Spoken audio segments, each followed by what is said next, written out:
Valor is brought to you by e.l.f. Cosmetics. Anything is elfing possible.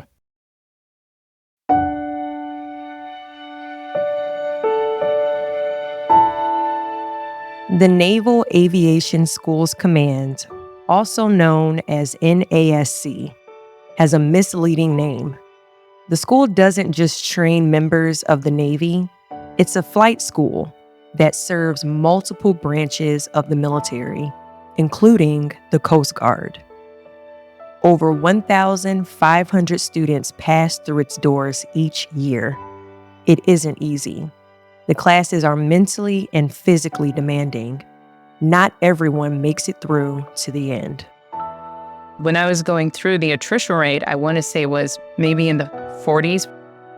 That's the voice of Coast Guard pilot Commander La'Shanda Holmes Hawkins. Today, she has nearly 2 decades of service under her belt. But back in 2010, she was just one of many graduates in her class.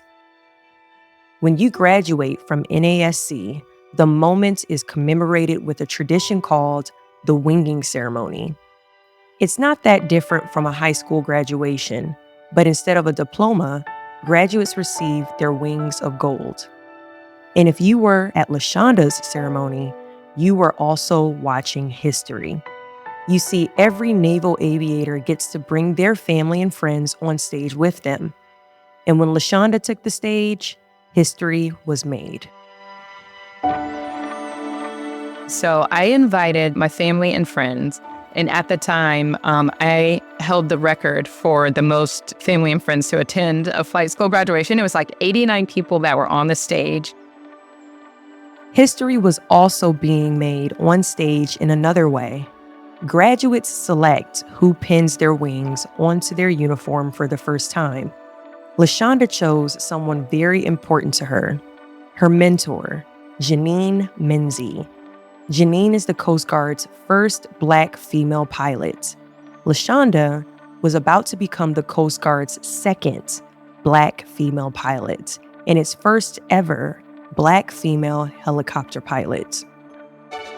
We were holding hands, and she's just looking at me and saying, like, "You did it. We did it. Look where we are now. I'm so proud of you." And then we both started tearing up, and we were like fanning our eyes and trying to compose ourselves before we had to walk on stage ourselves. And it was just such a beautiful moment. And then we walked on stage, and Janine gave me her wings that she was winged with 5 years earlier. And she pinned those wings on me that I still have today.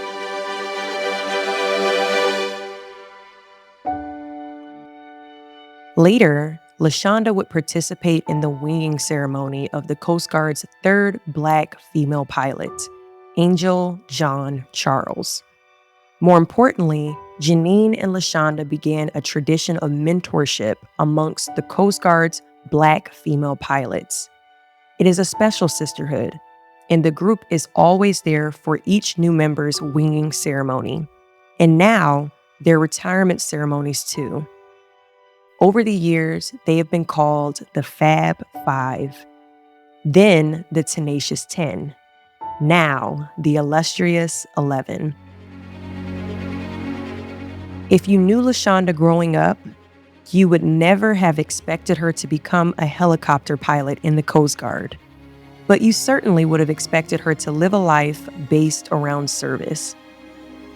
Hi, I'm Deshauna Barber, a proud U.S. Army veteran and former Miss USA.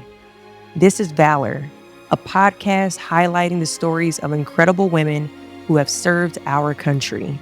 In this episode, we're telling the story of Commander La'Shanda Holmes Hawkins. La'Shanda spent part of her childhood in foster care. Her experiences instilled in her the importance of serving others.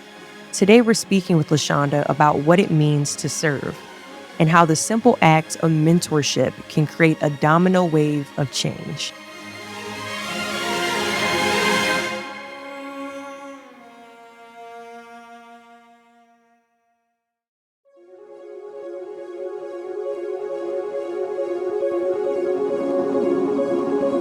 Valor is brought to you by e.l.f. Cosmetics. where we believe in the importance of empowering others and embodying our ethics. We can think of few examples better than La'Shanda Holmes Hawkins, the Coast Guard's first Black female helicopter pilot. Now, let's tell her story.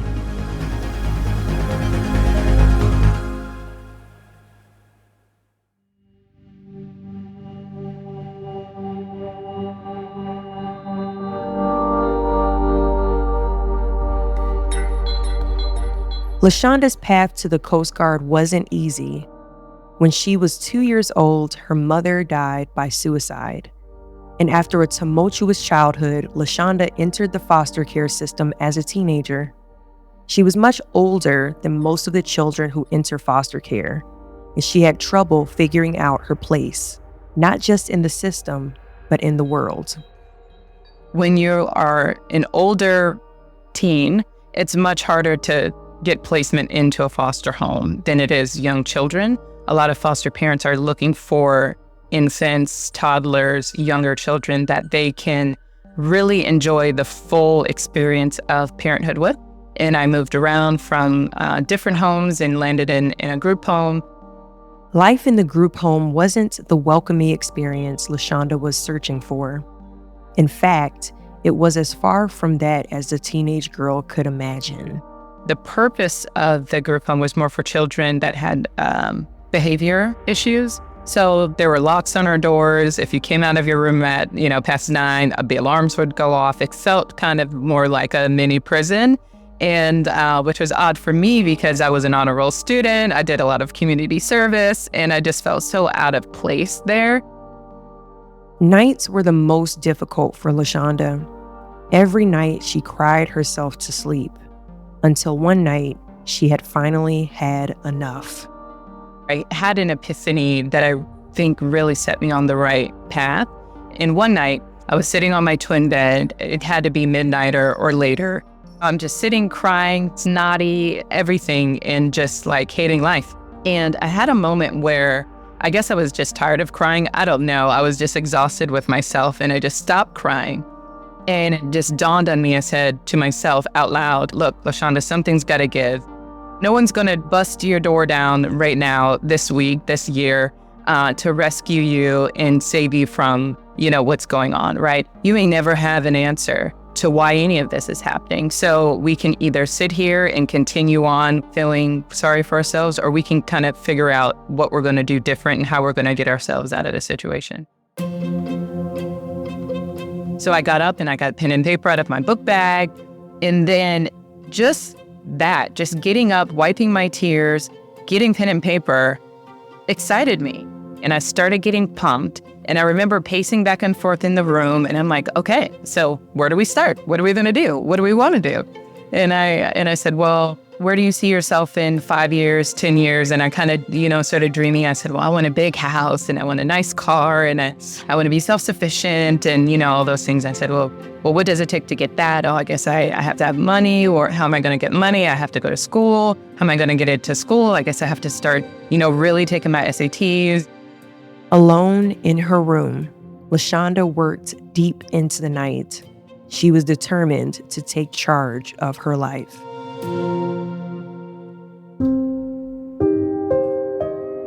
So I started writing these things down, and I started kind of formulating my own plan. And I said, okay, well, if we're going to go to college and we're going to start doing these things, you need a job. And I literally kind of reverse engineered this plan.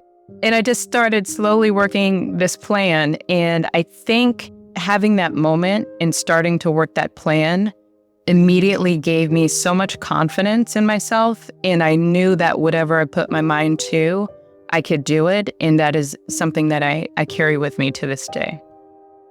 And so La'Shanda set off to check everything off of her list. She also spent much of her time volunteering in her community. Her difficult childhood had given her the desire to help others. La'Shanda's service work earned her a college scholarship, and she enrolled at Spelman College. She planned to become a doctor. But while working a career fair at Spelman, she noticed something. She was stationed across from a Coast Guard recruiter. and no one was stopping at his booth.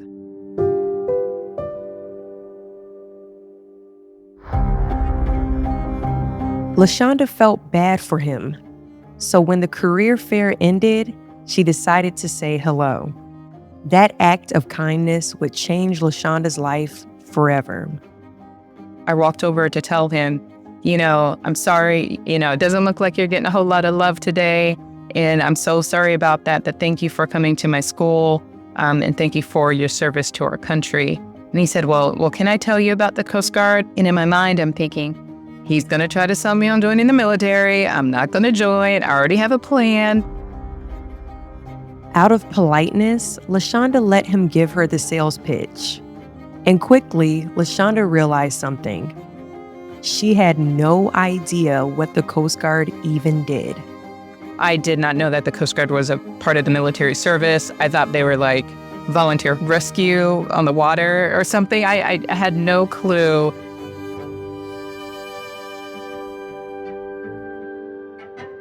And most people don't. That's because the Coast Guard does a lot of things. Their mission has always centered around protecting the United States shoreline. But what does that mean? Most of us are familiar with the Coast Guard's search and rescue operations. In fact, that's what La'Shanda did for much of her career. But the Coast Guard does a whole lot more. Interdicting migrants and stopping drugs, saving people from boat fires, rescuing people from cruise ships and medevacing them, hurricane response, saving wildlife, teaching other countries how to safeguard their own maritime borders. I mean, you name it. For La'Shanda, here's what really mattered. The Coast Guard was more than just an opportunity to serve. It was a chance to embody her values in her day-to-day life, to give back, to save lives. I knew that the Coast Guard offered something that was very closely aligned with who I was, and what I thought it meant to serve. And it doesn't hurt either that the Coast Guard has some pretty awesome bases. I mean, you're always kind of by the beach for the most part. La'Shanda has served in Los Angeles, Miami, and many other beautiful places. No offense to the Army, but that doesn't sound so bad.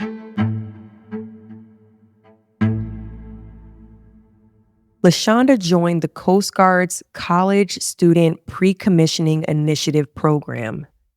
In 2007, she graduated from Spelman. Before she began officer candidate school, she spent a few months on a Coast Guard cutter. She sailed all over the Pacific. She loved it.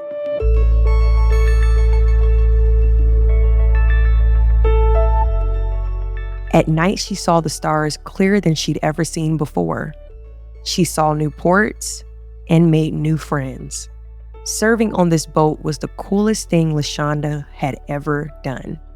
She decided she wanted to become a ship driver, but a conversation with her operations officer sent her on a new path. He said, hey, do you know what you want to do once you get to officer candidate school? I said, yeah, I want to do this. I want to drive cutters. And he said, well, have you ever thought about aviation? Because the Coast Guard only has one Black female pilot. Her name is Janine Menzie. And I think, maybe that's something that would excite you. And I said, aviation, it's never even crossed my mind. I've never met a pilot, never looked at a plane in the sky and thought anything about it. And I said, well, don't you have to be, super smart or be an engineer or graduate from the academy? He said, no, you just have to work hard. And I've seen you working hard. And I think, you should at least reach out to her, which is what I did. I emailed her and I said, hi, my name's La'Shanda. I heard that you were the only Black female pilot in the Coast Guard. This can't be true. This is wild. If it's true and you are real, can I meet you? And she responded and she said, once you pull in, if you can get the Coast Guard to cut you orders to allow you to travel here to Clearwater, you can stay here on the base. I can partner you with some folks and kind of, teach you everything that I can about aviation and get you educated before you go to officer candidate school.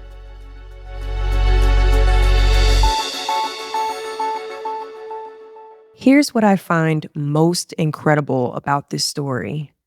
So often we think that mentorship is a massive undertaking, that we take people under our wing and show them every little thing we can. But sometimes it's simply about being an example, of showing someone what a human being is capable of. And that's what La'Shanda saw when she met Janine, a Black Jamaican woman who could do it all. I was instantly inspired by meeting Janine, mainly because she looked like me. Janine didn't even have to take me on a flight, right? She could just talk to me about aviation and I would have done whatever it took to become an aviator because I was so inspired by seeing her. She was an instructor pilot already before she even joined the Coast Guard. And now she's flying the largest aircraft that the Coast Guard has in its inventory and asking me if I would like to come, flying with her. And the whole time I'm just looking at her, who in comparison to this aircraft is tiny, and she's flying it like it's the easiest thing, like she's driving a car. La'Shanda had found her mentor, but she was still searching for her place in the Coast Guard. She didn't have to look far. Janine's husband, George, was a helicopter pilot. And when George took La'Shanda on a helicopter ride, La'Shanda knew she had found her place.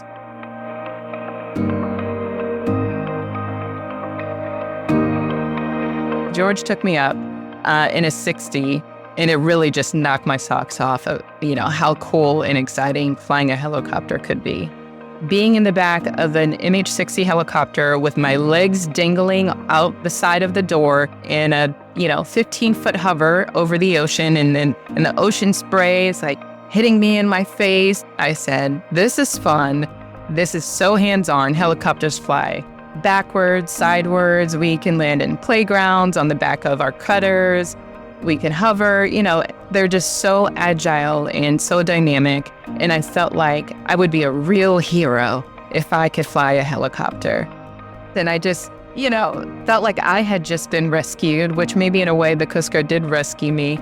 So I knew I wanted to fly helicopters. After years of searching for her place in the world, La'Shanda had finally found it, hovering above the saltwater of the Gulf of Mexico. So La'Shanda trained hard. She gave everything to her job. She thrived, and not just as a helicopter pilot. Since then, La'Shanda has served as a White House Fellow and a Coast Guard liaison to the Senate. Currently, La'Shanda is the Coast Guard's Chief of Enlisted Evaluations. In her role, she manages a team that is responsible for tracking the marks and evaluations of the enlisted service members in the Coast Guard. But no matter what La'Shanda's role is, there has always been one constant in her Coast Guard career: the bond she has forged with the other Black female pilots in the Coast Guard. Janine and La'Shanda were the first Black female pilots in the Coast Guard, but they weren't the last. The Black female pilots of the Coast Guard have formed a sisterhood where they lean on each other for mentorship and guidance. Initially, they were given the nickname the Fab Five. So the Fab Five is the first 5 Black female pilots in the Coast Guard. So that consists of Janine Menzie, myself, Angel Jean-Charles, Chanel Lee, and Renaqua Russell. And we are a mix of helicopter and airplane pilots. For La'Shanda, the Fab Five's magic comes from the fact that she could instantly find comfort and trust in them. In a space where there are not many people who look like her, La'Shanda found a support network in a group who does. We have so much in common. We have a lot of shared background, upbringing, shared experiences that don't take any kind of explaining where we came from, why we think a certain way, why we wear our hair a certain way, you name it. We already kind of have those things in common, and it just naturally, just humans, makes it easier to bond. Over the years, the Fab Five has grown to the tenacious 10, and now we are up to our number 11. So I think we're going to go with the illustrious 11. We've added Casey Blow to our team, and we're hoping to keep those numbers growing. The Black female pilots of the Coast Guard have formed a sisterhood where they lean on each other for mentorship and guidance. We lean on each other for everything. We're in a group chat so that we can quickly connect and touch base with each other, check on each other, update each other with new news. If you already feel like you're on the margins or isolated because you're the only woman or you're the only Black person at your unit, you don't always feel like, you can ask the quote unquote dumb questions. You don't want to feel embarrassed. And that's exactly what it's been in our sisterhood with our illustrious 11. We can ask all the questions. There is no shame. There is no embarrassment. There's no prejudice. We just want to see you win, and we just want to support you, right? And so from letters of recommendations, from mentorship and volunteering together, from sitting down and walking people through, okay, if you're having challenges with upgrading or with a certain maneuver in the airplane or helicopter, I also had that same challenge and this is how I overcame it. Or hey, if you just put a little bit of right pedal in and you take a little bit of power out at the same time, I bet you would nail that maneuver, right? So that's how we're able to uplift and support each other. And because of those instant bonds, familiarity that we just have, being Black women, that's what makes our sisterhood so special. In the military, there are countless ways to serve. You can fight in combat. You can be a logistics officer like myself. Ultimately, service is giving to others, and in your example, showing what's possible. We are all on this planet to serve each other and to give back to each other. We all have our individual talents and gifts that can make someone's life better, that can enrich somebody else. And a lot of times when we think about changing the world, we think it's got to be this Herculean task and that it's got to affect wide swaths of our communities and across the nation. And that's just not true. If I can affect one person's life, if I can make the difference, if I can inspire that one person to do something different, to believe in themselves, to take one step in the right direction, to achieving their dreams, that's what it's for. I've never believed that God has allowed me to go through all the things that I've been through in life. I feel like I've had 9 lives, and I refuse to believe that it's all in vain. I don't believe it's in vain. I believe it's for me to be a shining light and an example to other people, to other children, women, whoever will listen and be inspired, right? It's on me to show them, hey, that there is a way. You can make it out of this. If you believe in yourself, you put in the hard work, we could get there.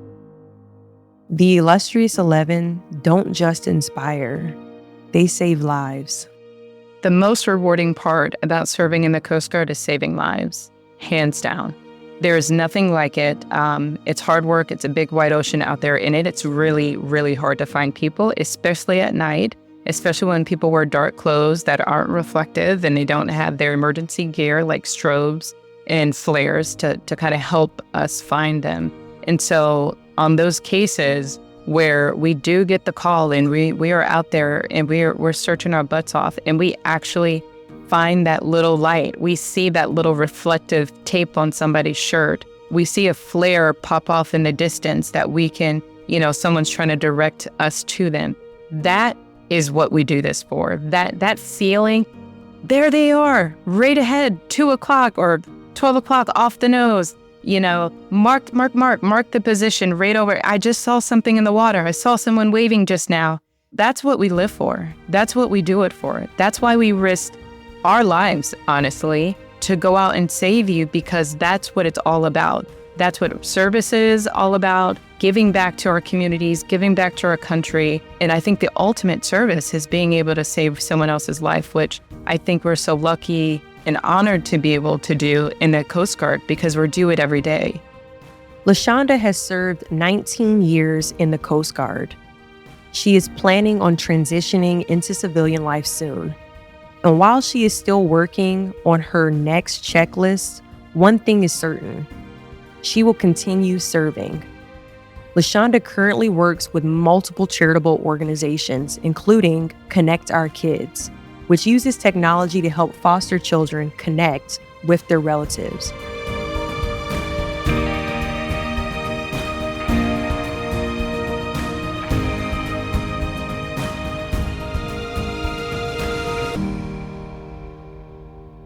After the break, we ask La'Shanda what advice she has for future generations. We also talk a little about her love for our sponsor, e.l.f. Cosmetics. We'll see you in a moment. La'Shanda, thank you so much for sharing your story with us. I know you're incredibly passionate about giving back to the next generation. What advice do you have for young women who are interested in following in your footsteps in aviation? There is nothing that can stop you unless it's you. I think sometimes we can get in our own way of success, whether that be because of self-doubt or because somebody has come in our life and said, you can't do it or you're not good enough. And for whatever reason, maybe we believe them. Do everything in your power to block out the negative noise, to block out the self-doubt and continue on your path to making your dreams come true. Specifically to aviation, surround yourself with aviators. Seek out mentors, seek out pilots, go hang out at an airport, go to your local airport, go to your local flight school, start talking to some of the instructors, talk to the airport manager, learn about the runway environment and the airport environment, learn about engines and transmissions, learn about how lift works, what keeps us in the sky, how does that all come together? Start educating yourself. There's no better way to achieve your dreams than to educate yourself and invest in yourself. Smart words. Now let's talk about our incredible sponsor, e.l.f. Cosmetics. I know you're a big fan. Are you wearing any e.l.f. products right now? Yes, I am. So I started off with a clean faith, and I primed, but one of my favorite primers, and I already had this primer, and I'll show you proof because I just got the box today, but I've had this Power Grip primer forever and it works like magic. I love that. I do the brow gel. It's kind of, it's a gel. I like the e.l.f. brow gel. I have on e.l.f. mascara. And then I have on this e.l.f. lip. I didn't want to get the name wrong. So this is a new one. But the satin lipstick, I mean, come on. Like, I love this. This is my guy. So I didn't even know that e.l.f. had this color. I have not. This is my first e.l.f. lipstick, but I am a total fan of that one. And then the other one that's been a long time feature in my collection, I actually have two of them because I run out, is the liquid eyeliner, which can be tricky. I have to take it off and redo the liquid eyeliner all the time. I'm a big fan of a cat eye, but it's so hard to get them perfect on each side. But the e.l.f. liquid liner helps me get kind of close, you know. So yeah, so those are some of my staples, and that's what I'm wearing today. Do you have a favorite e.l.f. product? This is a hard one. It's between the liquid liner, because I use it all the time, or the grit primer. And if I had to say, you know, which one could I live without? Oh, I can't live without my cat eye. I can't live without that. So that's probably my favorite, the e.l.f. liquid eyeliner. I also have, like, you can't see it here, but like 2 little moles. And sometimes I do like beauty marks with my liner. That's my other hack. So I'll do like the cat eye. And then I like dot my little moles. I'm like, if you're going to be on my face, you're going to pop and you're going to look cute. So do you have any military beauty hacks? I've seen on like Instagram and TikTok, women in uniform and their face like made up and they are gorgeous. And that just has not worked for me. The helicopters, especially Miami, it's already hot. By the time I've done a walk around in pre-flight, like I'm melting the makeup off. And then I'm wearing this helmet. So it's not necessarily the most realistic thing for me. I sweat. I have oily skin. So that's why I have so much of the liquid eyeliner in like the mascaras. That's my military uniform. I have, you know, a flight today or I'm on duty. Those are my go-tos because they don't sweat off, right? I can do my little cat eye that will stay in place all day. I can do a nice little lip. I typically don't wear lipstick. I'll just do like a balm or chapstick or something. But that and mascara, it's like if your eyes are popping and you have a little like lip gloss on and you have a good skincare routine, which I've perfected over the years, for me, that's my hack. That's what works. I still feel pretty, but I still feel professional in uniform. I know I'm not going to sweat it all off. And, you know, when I get out of the helicopter and I go in the restroom and I'm like, I look in the mirror and said, oh, you're so cute. That's good. That's good. We're still in the game, you know. When we say anything is e.l.f.ing possible, what does that mean to you? I am a true believer that If you look good, you feel good. If you feel good, you do good, right? That's what I think that means. It means put on your best faith, put your best foot forward, and you can shoot for the stars, right? You can do anything. I feel so confident when I have a good lip on. I tend to do a red burgundy lip. I love this e.l.f. lip, and it makes me feel professional, beautiful. It makes me feel like I have like this classic beauty kind of thing going on. And when I step out of a room or into a room and, out of my house, I feel like, I've got this. Like, I've got the day. My cat eye is working. My lip is popping. I'm smart. I'm educated. I'm driven. I'm ready for the day. Nothing's going to get me down because anything is elfing possible, right? The sky is the limit. And so that's what that means to me.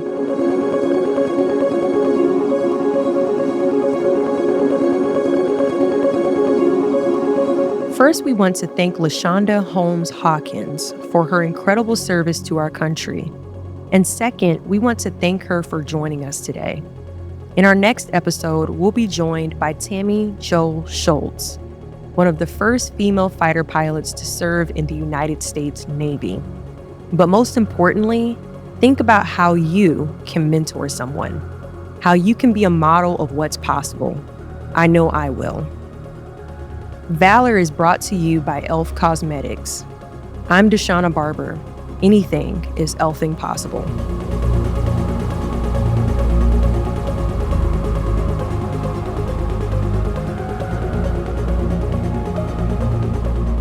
If you would like to learn more about how you can help or donate to women veterans, check out Woven, the Women Veterans Network at wovenwomenvets.org.